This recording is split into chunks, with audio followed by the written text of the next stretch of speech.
Today we're in Belleair Bluffs. We're going to be talking about the pros and cons of living in Belleair Bluffs. It's a really cool place to be because of the proximity to the beaches. It's close to Belleair Beach, Sand Key, Clearwater Beach, all up and down Gulf Boulevard. Just tons of beach activities, but yet Belleair Bluffs is on the Intracoastal side. So it's a little bit more laid back. You don't have all of the tourist stuff going on, which has its upsides and its downsides.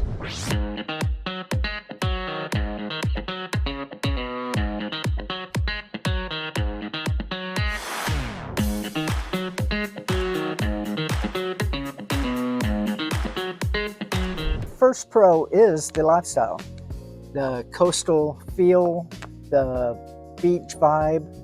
It's lots of good restaurants and shops here, and it's all walkable. The Belleair Causeway is a great place. You can go to the top of that for great sunsets, looking down on the Intracoastal Waterway. Just some of the best views in the area. Another pro is that Belleair Bluffs is a tight-knit community. There's only around 3,000 residents, so it feels intimate.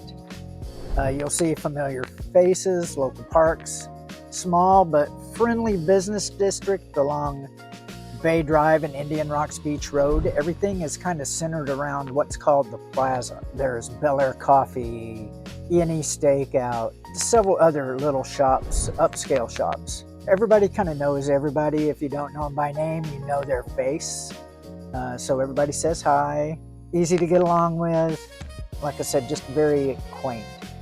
Many residents are retirees or long-time locals, I should say. That lends to the sense of stability and neighborliness. Another pro, low crime and high education. Belleair Bluffs residents are above the national average as far as around 32 to 35% of residents hold bachelor's degrees, which is higher than the national average for a little city community. On niche, Belleair Bluffs scores an A for crime and safety and a B+ for education level. That generally contributes to the peaceful, respectful environment. The fourth pro, I guess this is all relative. It's the reasonable cost of living and taxes. We all know taxes typically don't go down. And if you're in a small beach community, they can be kind of high. Especially taxes and insurance because of the weather. We get a lot of rain, a lot of hurricanes, not a lot of hurricanes, that's not right. But we get some hurricanes and tropical storms and things like that. The cost of living has gone up in the last couple of years with the price of groceries, the price of insurance, all of that coming into play. Medium home pricing now in Belleair Bluffs, you can expect to start in that $650,000 range and go up from there. And when I say go up, I'm talking million plus. Some really nice places here. And the starter homes are the $650,000 and anticipate needing some work if you buy one of those. The number 5 pro, access to the outdoors and beach activities. We have a lot of sunshine here. So being outdoors is all about how you can handle the heat, what kind of activities you're wanting to do. Like I said, you can stroll the plaza with all the shops and restaurants and things like that all the way down to Belleair Market, which is just like a quarter of a mile down the street on Indian Rocks Road. You have nature preserves here that are walkable, excellent parks, Lettuce Lake, Sand Key Park, and adjacent Largo's cultural facilities. In the Largo Park, you actually have music venues. The park is very walkable, lights up great for Christmas. Golf courses, there's golf courses all around here. Great environment for outdoor activity. Belleair, just right down the street, has 2. One is the Pelican, which is nationally known now, and the Belleair Country Club, which has a very nice newly renovated golf course. People seem to like playing there. I haven't been fortunate enough to play either one yet, but I'm still looking for that invitation, so keep me in mind. All right, some of the cons we touched on a minute ago, talking about housing affordability and rising prices. Again, when you're talking about living in a beach community and geared more toward retirees or second home owners, you have to really consider what your housing budget is. When you're talking about homes that are fixer-uppers and start in the $650,000 range, you better have planned accordingly. If you're moving here from out of state, especially like California, New York, some of the upper northern states that you bought a lot of house, you either are still have that house and are looking for a second home, or you sold that house for a lot of money and you're bringing that down to Florida. That's a good scenario for you. If you've sold your house up north and want to come down here, you're going to do well. If you're looking for a second home, then you've already planned accordingly, and that'll be good as well. But just keep in mind the projection for Pinellas County, which is where we are in Belleair Bluffs. The prices are expected to continue to rise every year, 3 to 5% for the next foreseeable 5 years. While prices have leveled out a little bit now and it's become more of a balanced market, that won't always be the case. So just keep that in mind. You're going to get a good value for your dollar and a beautiful place to live. The prices going up, that's the con in this situation, the affordability. Let's talk about con number 2. We've experienced a lot of this over the last year. Climate, the heat, the humidity, hurricanes, flooding. You may remember this is 2025. In 2024, we got hit with Hurricane Debbie, followed by Hurricane Helene, followed by Hurricane Milton. Devastation. Worst storm in 100 years for this area. Some people still haven't finished recouping from that. Still a lot of construction. The wind damage, the flooding. Some people had 4 to 10 feet of water in their homes and businesses. I don't even know if you can imagine that, but it's pretty bad.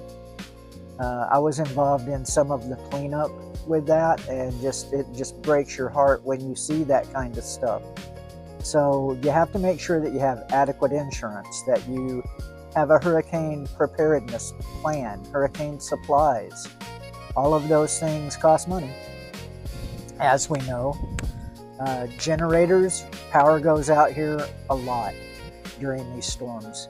I've been without power personally for up to 7 days. Now, fortunately, there's ways around that. You can go to a hotel, campgrounds, all kinds of things, but you have to have a plan. Flood and hurricane insurance. If you have a homeowner's policy, there is a clause that you need to be aware of for a hurricane deductible. So you really have to pay attention to those kind of things. Con number 3 for the Belleair Bluffs area is the limited scale and amenities. When I said that it covers roughly a half mile, it's basically 2 long strips. One's Indian Rocks Road and the other is West Bay Boulevard. That's where all the shops, restaurants, that's the predominantly walkable area I was speaking of earlier. To get outside, if you're one of those people that like a nightlife, you're not going to find it in Belleair Bluffs.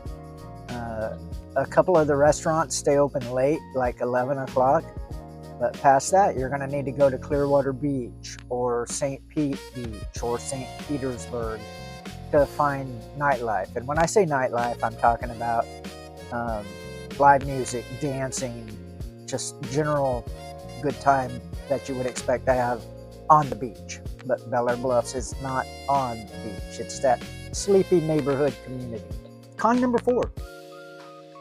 Seasonal visitor influence and second home atmosphere.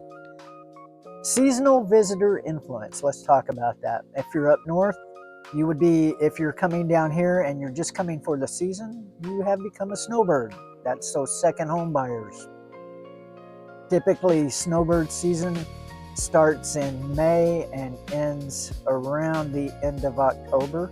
The Canadians take advantage of that. They can only be down here 5 months, then they have to go back. That's a Canadian rule. I'm not really sure all the specifics of it, but second home buyers in general, They want to come to Florida during the good times. Go back to the weather and climate for a second. We're talking about the heat. I've lived here almost 20 years. I moved here from Utah, where in the winter it starts snowing steadily around the end of October, and you don't see your yard again until May. So you're inside most of the time, or you're taking advantage of outdoor activities such as skiing, whatever. Here, starting in late July all the way to about October, it's so hot and humid that when you walk out the door, it just sucks the air right out of you.